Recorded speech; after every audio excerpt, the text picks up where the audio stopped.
I have some helpers today. I have my friends. I have Brother Wilson.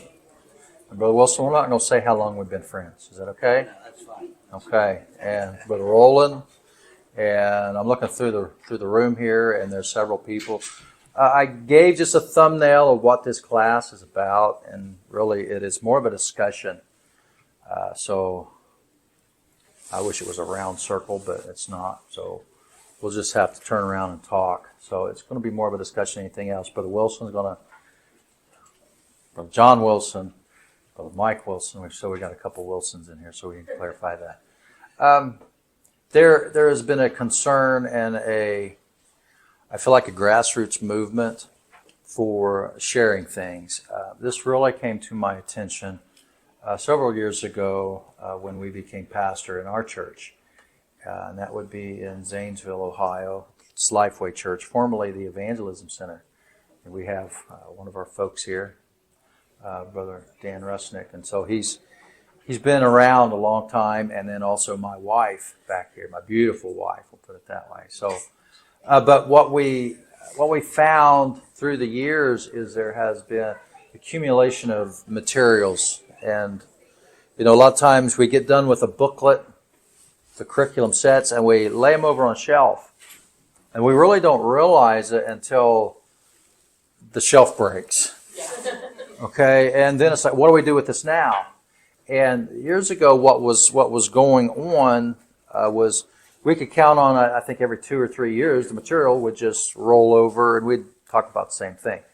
That's not so much anymore. In fact, some of the folks at headquarters, Brother L.J. Harry is there now, and he's a director of that department. And what they're trying to do now is take that curriculum and not necessarily make that repeat, because cultures are changing. We've got Gen Zers, we've got Gen Xers, we've got, I don't know. You all know who they are now. I'm not even informed on that. But I'm coming to us today as more of an administrative thing. And so those things, last year we used in the campground, somebody had contacted me about a rocket, which the thing was like this, you could get in it. I could get in it, okay? But it was huge, had a door on the front of it, and it went up. It's taller than the ceiling here, and it took 6 men to put that thing together to get up on its end. But it was really cool. But somebody called and said, hey, we got a lot of money, a lot invested in this, and it's something that can be shared. And so when we were done, Brother and Sister Workman over on the west side of the state ended up taking it, and hopefully it's moved on now. And so that these big sets like this can be shared. These curriculums can be shared. A lot of people are doing VBS. We're big into VBS. There was our church is 80 foot wide, and that's I'm used to speaking like this in my church just because it's so wide. Some of them are long, but we put in there, I think the boat, we built a ship, and I think it was over 40 feet long, more like maybe 50 feet long. And it was a big ship with sails, full sails went up, about 20 some feet in the air. And it was really a cool deal. The kids liked it. We put a big anchor on it, big ropes, those kinds of things. Y'all get the drift. So we're all building all these things, but then when you get done with a VBS, now what do you do with it? In a lot of cases, and I don't know how y'all do it, but this is what I found, is that we'll take it apart and we'll think, I'm going to use that some other time. And then you go back to get into the closet, and now you've got an accumulation of years that are stacked up, and you're stepping on it and you're breaking in it, and then you just end up throwing it away. Okay? And so what we really want to talk about today then is some sort of a sharing deal. First of all, is it something that you think that we need to do? Yes. Who said that? Okay. We got a yes. Oh, anybody else? Do you think we're onto something? I mean, that's the real question. And then proliferating it. Let me just see here a show of hands. If you know what section you're in? Section 1. Awesome. Section 2? Awesome. Section 3? Yeah, you're in 3. Section 4? Any section 4s? Section 5, that'd be the Columbus areas. Okay. Section 6, that's Cincinnati. Okay. Section 7, that's Toledo. All right. Okay, Sister Tori. Okay, so we can do everyone but Section 4. I'm just kidding. But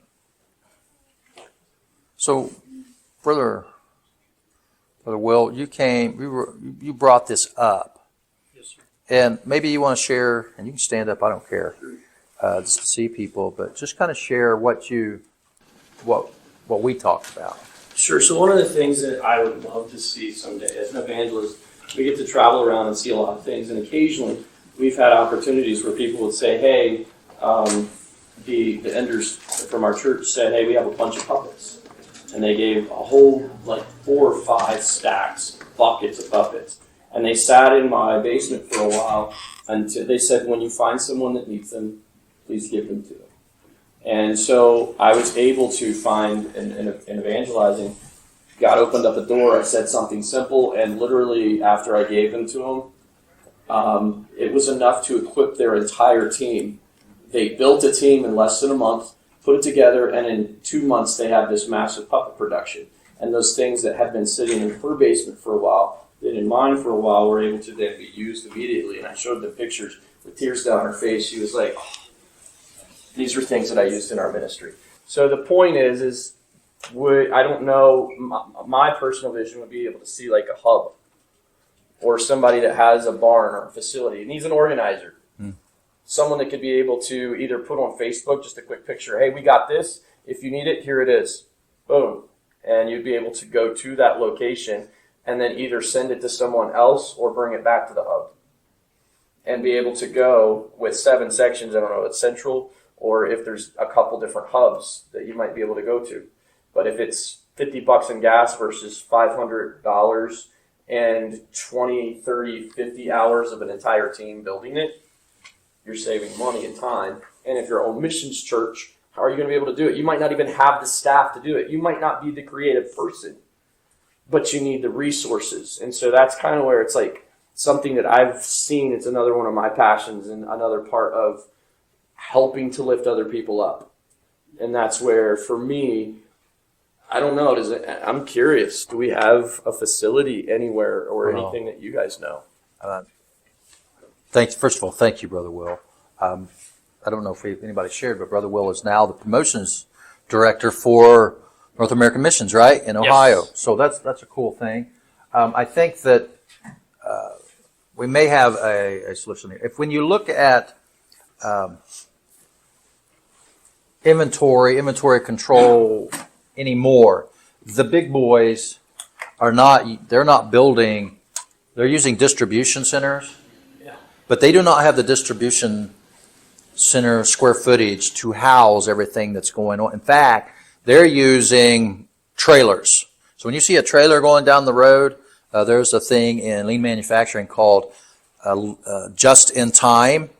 And that literally means that parts come in, so like say a Honda or a Toyota, whatever, various and sundry suppliers are going to be around, and what they will do is they're counting on that inventory to be there on a certain time. So there might be 2-3 days when you see something, it could be put together today. There's a high possibility that it could be a full automobile tomorrow. Rarely do we go over that except for some of the harder to get items, some of the casting items, okay? So like axles, engines, those are longer term things.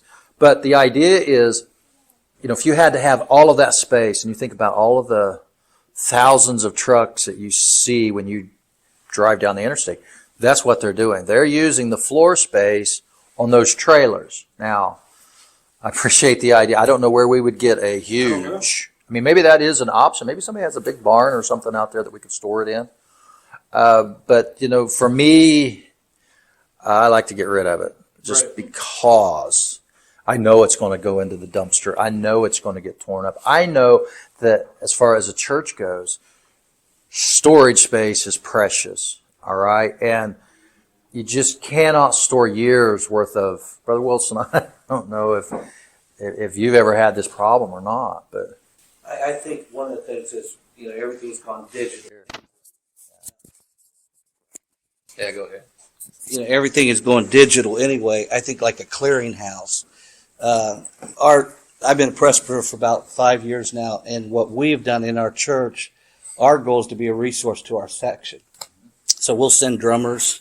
We send a drummer out. We send preachers out.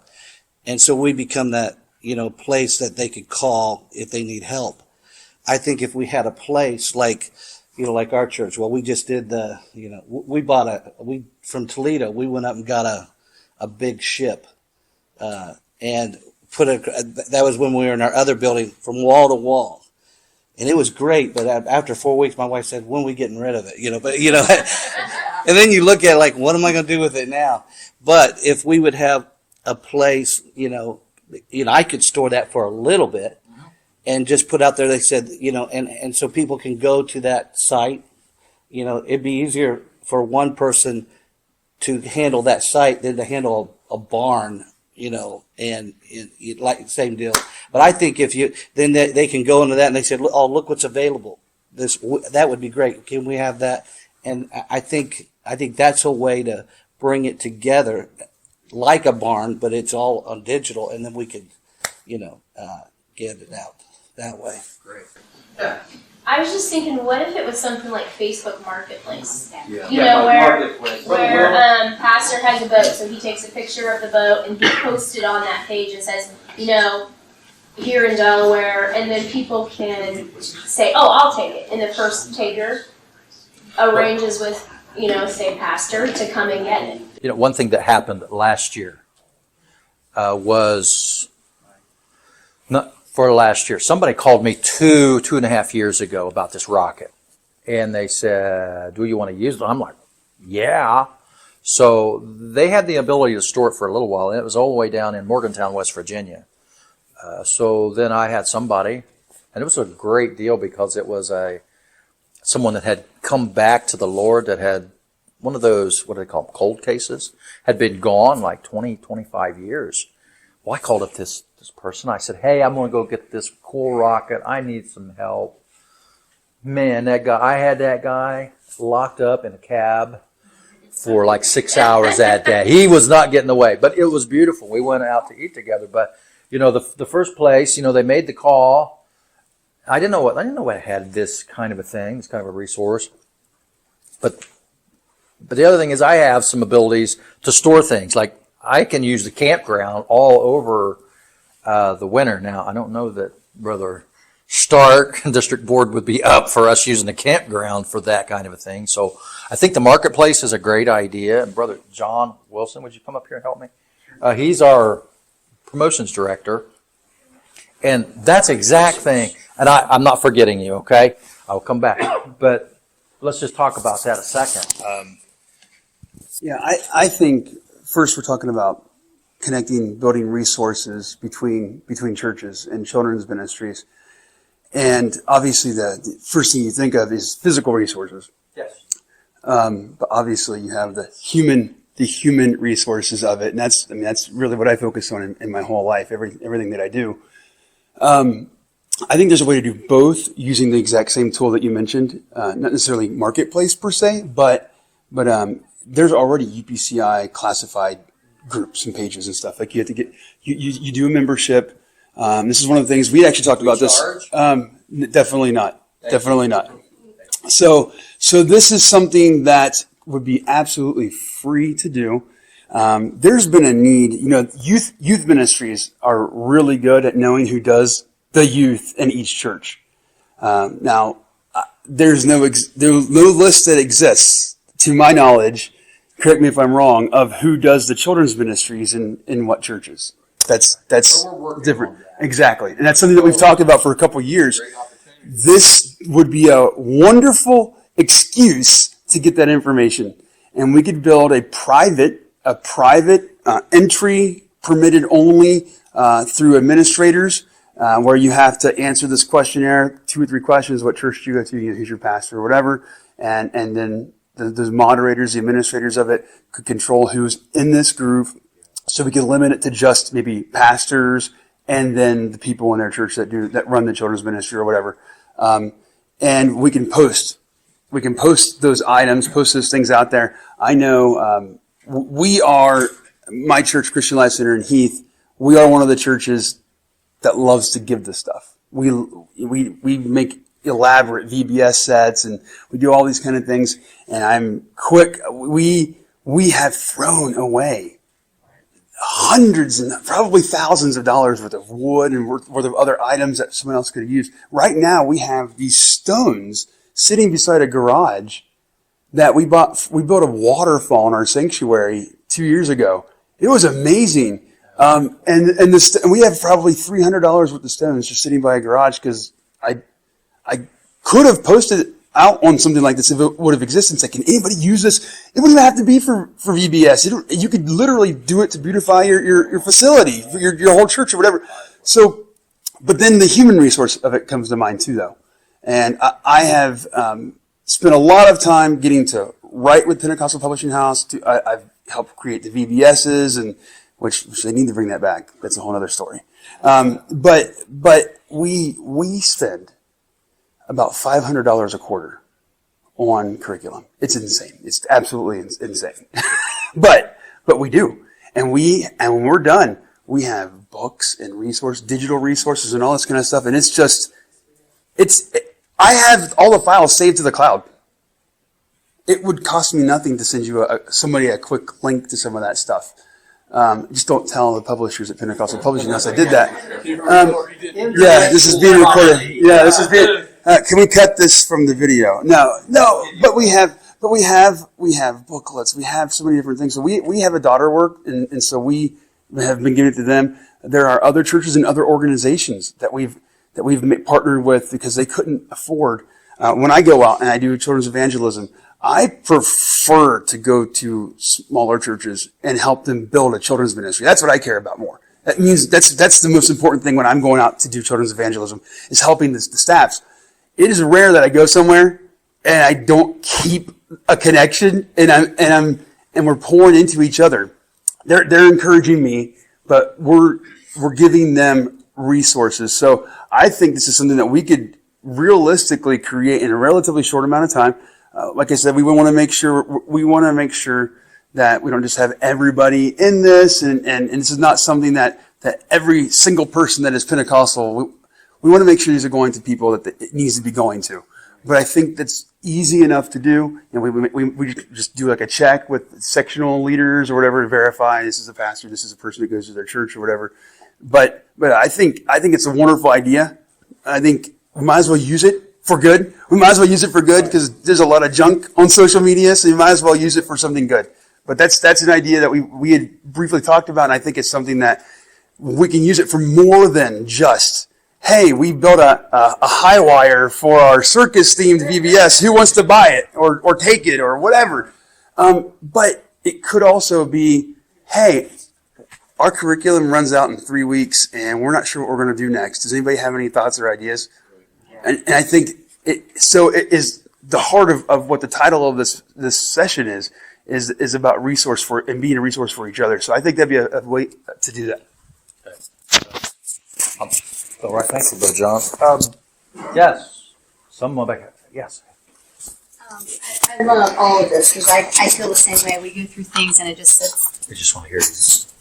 And I love Facebook Marketplace until there's a breakdown, right? If you're trying to sell something they never show or whatever. So maybe some guidelines as well that if you do something like that and they say they're coming, that it's a time frame, maybe a week or 2 weeks, whatever. So put some guidelines so that the next person in line that may have come the first day, runner up or something, can come and get it. That way it keeps moving because people have good intentions and time gets away from them. But some just general guidelines. I think that point and something that we want to perpetuate it. Some things are going to wear out with time. The rocket, the day that we brought it in last year was the day that it was just. It was a downpour. The storm was tearing gutters off of the pavilion, and it was terrible. And so we got a little bit of damage, but the thing was certainly repairable. And Those are the things that make this so valuable. And I know there's a smaller group in here today, but I really think that a lot of the folks that are out there would be saying yes to this kind of thing. Right. So I'm just going to use you as a subgroup. We'll open up to more questions here, but how many think this is a dumb idea? You raised your hand. You think it's a dumb idea. Well, you know, when we were real small Yeah. and growing, you know, and everybody's different how they look at their church. Like you said, 5 different churches, 5 different personalities. But there were some times we needed something. Yeah. And a bigger church, and I'm not tearing this down, but it made me realize as a pastor that they said, yeah, we've got this. You can have it for $500, or you can have it. And I'm not against that. I know that some churches operate that way. But for the very beginning, my purpose was, if I have it and I can give it, give it. Because God will always, He always supplies everything you need. But I think that's, you know, I think this has been needed forever, you know.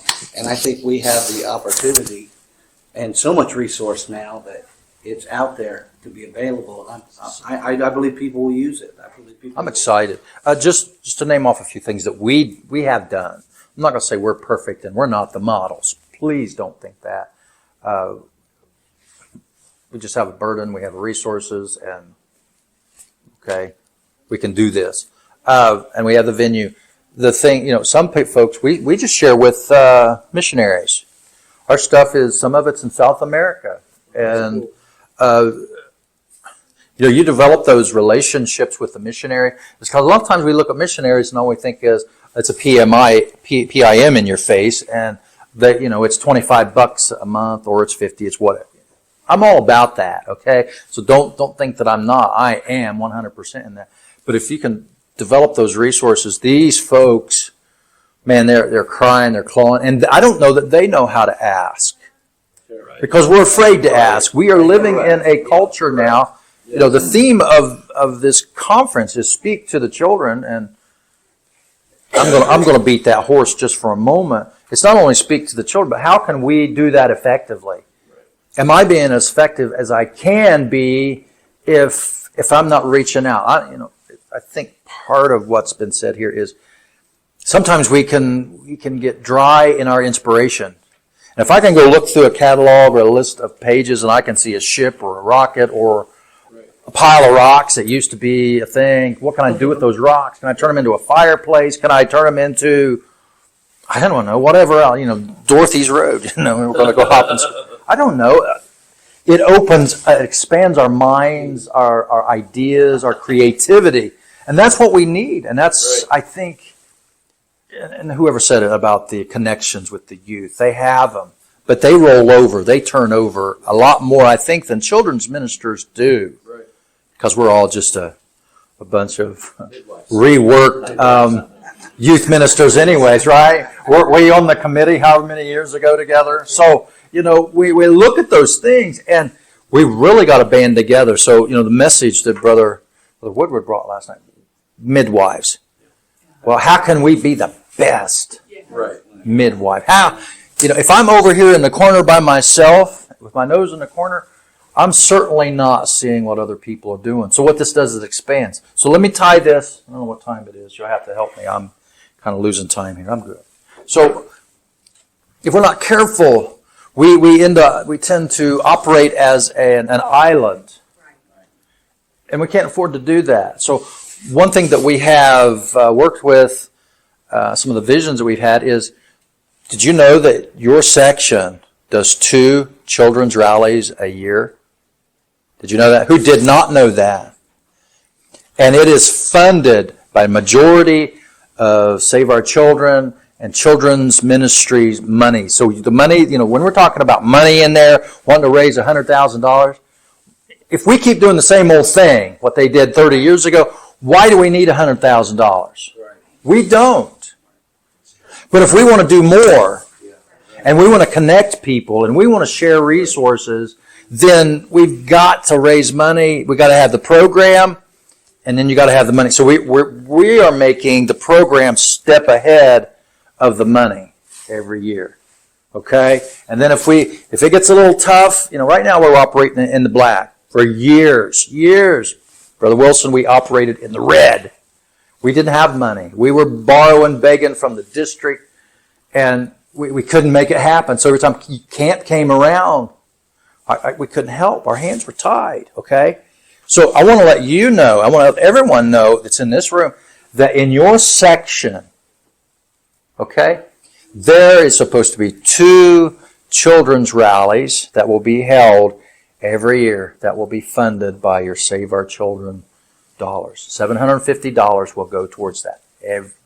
Every rally, okay? So the most recent one was in Section 3. It was down in, and here's a great thing, Brother Preston Keller just became pastor in Logan, Ohio, where Brother and Sister Martin have been, 30 years, 25 years. And he comes in, and he's got relatively a small church, not a lot of children that came in. But what a delight it was to walk into that room. We brought Billy and Michelle Thompson. If you don't know Billy and Michelle Thompson, they are awesome. These, I'm going to call them kids because they're not in here. They're not in here, are they? These kids are powerful. They're awesome. Yes. They're doing, kids are getting the Holy Ghost. They come in and they work. And you should have seen Brother Preston, Sister Sadie. Man, what it did to them. It gave them a boost that we were able to come in. And they brought kids from Lancaster, from all over our section. We took kids from Zanesville, and they came in, and it was such a boost. And people connected. The children's ministers connected. I got connected with some folks, got some new numbers that, hey, when I'm texting people, because I'm all about resources. I want to know each and every one of you, what you're doing. Can you come to camp and help? Are you interested in helping at Children's Ministry Conference next year? Because we have jobs. You got to create jobs in your church, right? And you can give kids a job. What do you want me to do? What do you want me to do? And yesterday it was so awesome as we were setting up in here, watching the younger ones set up, even the Merrimans. Sister Brianna is their daughter, okay? And brother and sister Spellman's daughter, Alyssa, is in here. And they're just like, what can happen? So here's these older teenagers, and here's my little grandson, Jonathan. He's running around with them, and he's like, yeah, what can I do, Papa? And seeing that connection and the working together, coming together, that camaraderie is what we are missing. And let me just go a step farther. Our children need that. Yes. They go to school, some of them in public schools, and they're getting beat up and they're getting pushed around and bullied every day. We got to create opportunities. I'm sorry, I didn't mean to get the preaching here, but I will. And God gave it to us. So we can use these opportunities then to share stuff, to get our kids together to create community. Why should we let, what is that, Chick-fil-A get all the fun, when they come together and they have a mommy daddy day and they bring the kids and they play. We can do that too. And see what happens when we start sharing and bringing ideas. We start creating something even new, What's wrong with getting together? What's wrong with having a master rally, children's rally? Man, what I'm finding out from the district, from Brother Stark, Sister Stark, and the district board is this, that if you've got ideas and you want to do something and you're not afraid to work, this district is ready to roll. It is ready. We are primed for the greatest revival that we've ever had. And COVID helped us. Why? Because it shut everything down for a little bit. And now here we're coming out. And we are like, a phoenix coming up out of the ashes now. We've got to be the church.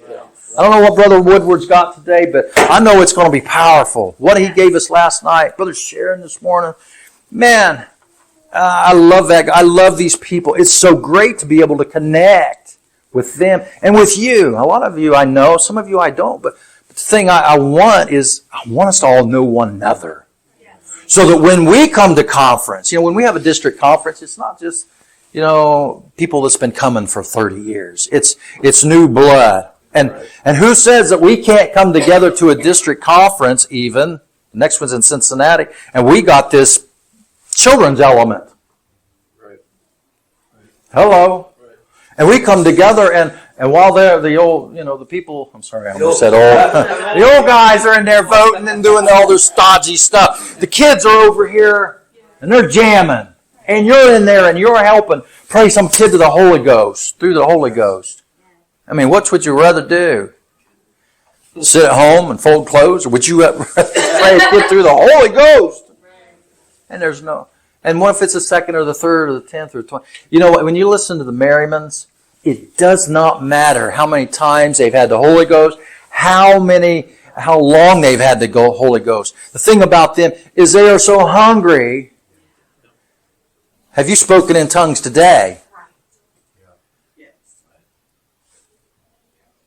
I mean, Paul said, I die daily. I mean, we're not out trying to kill the kids, but what we're about is, these kids need it. They need to learn how to pray. I don't know what time is it. I don't want to take your snack time away.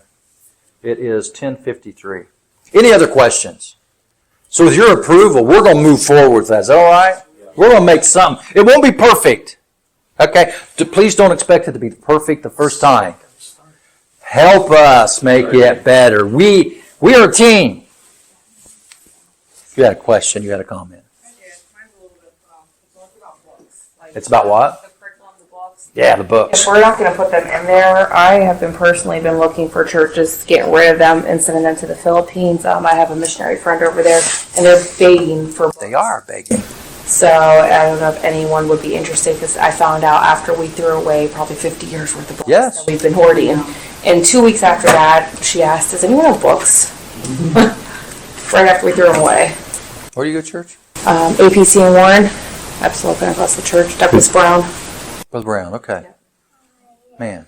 So if anyone's personally interested in that. Yeah. I think that's part of it.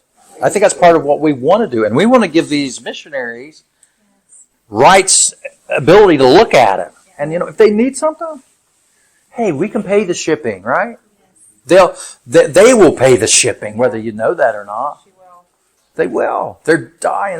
They want to connect. And they just don't want to come and be a missionary. They want to connect. They want to be an extension of you and who we are. And that's what they are. Our last shipment to the Philippines, they were so excited. The one family asked, can we just have the boxes? It was the bed they made for their kid. It was, it's the work she's doing over there is powerful. She doesn't get PMI. She doesn't get support. And they just asked us to get books. Do you know that there are a lot of kids right now that are going out on AIM? They're raising their own funds. They can't even, share a PIM or whatever. They're raising their own money. And we've got one kid right now. Right now he's spending his time in Alaska. He's up there working, doing Bible studies, hoping that he can get back to Japan, I think next year, whenever his missionary supervisor gets back. There's just so much here. I think that this is just a little tip of the iceberg. And I want to say this to you, that I don't just broker in commodities. When I was in industry, my job, I had a real cool title, and I wish Brother Pasley was here. He could introduce me, because he loved to introduce me. He said, I brought me a black belt today. I'm a black belt. I'm a master black belt. You say, well, I don't know what that means. It's karate, right? No. It meant that I had attained a certain superiority in teaching a certain improvement methodology in industry. Okay, so like General Motors, my company was PACCAR. You look at Motorola, all those folks use this kind of a deal. But the thing that was to me, it wasn't about wrenches. It wasn't about trucks, cars, financial systems, name whatever. That's not what it was about. I brokered in ideas. And I brokered in people. I love people, working with people. And watching the gleam when somebody comes up with an idea that's valued. Yes. Right. Yes, sir. Because we hear ideas all day long. It come from our children. And then how many times do they get shot down? How many of you like being shot down? Man, I brought my gun and I know how. Bang, no. We don't do that. We need to celebrate those ideas. So you know what? Even in this room right now, it's a subgroup of the great big. Did you see all the people that was out there this morning? Yeah. Right. And last night is amazing. Amazing. Imagine all the ideas that we have. Now, will some of them intersect? Yeah, some people probably have a lot of the same ideas, but you know what? Some of you have thought of ideas that we've never even thought about yet. And I'm not the idea guy. I'm the guy that can take your idea and put it together and say, you know what? Here's what we can do. And I can grab hold and push you up and say, hey, listen, everybody. Okay? And that's what I want to do. That's where I'm at. That's my burden, is to see God really do something powerful and to help you realize what God has called you to do. Here's what I will say to you. My last thing is this. If you got an idea, I'll guarantee you, because all my ideas, they're not mine. They either come from somebody else, but ultimately, all the ideas come from God. And if God gives you an idea, depending on the passion that you have with it, it could be a calling. Do not think an idea is nothing. How do you think Raymond Woodward got to be Raymond Woodward? He told a little bit of the story last night. But he'll flat tell you, I'm not a preacher, I'm a teacher. Okay. I'm stepping down off the soapbox. Sorry for being late. But you know what? I think in this little bit of time, we've found something here. So, get to know your sectional rep. If you're in section 1, it is Billy and Michelle Thompson. Get their phone number. Wear them out. Section 2 is Chalmer and Elizabeth Perkins. Section 3 is Michael and Caitlin Tacker. Section 4, and they're all here, is Kristen Baker. Section 5 is Pastor Benjamin Tapman and his wife, Tricia, right? Yeah, they're here. They're right out there. Section 6 is Sister Angel Graham. Section 7 is Brother Jeff and Sister Angie Monk. These folks, get to know them. Say, hey, when are we going to do this stuff in our section? Okay? Is that good? And if you can't get a hold of anybody, call me. Text me. I think my number's on the stuff, so I'm an easy target. Okay? This is sincerity coming to you. Is this right? Here's my beautiful wife. This is what she's over there doing something. She's like, what are you doing? I'm working on children's ministry stuff.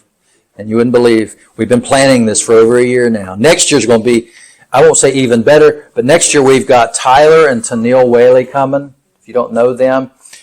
Tyler Whaley, a few years ago, he was the singing dude that they was bringing in to move the mission, or whatever it's called now, Midwinter Youth Retreat. They haven't changed that name yet.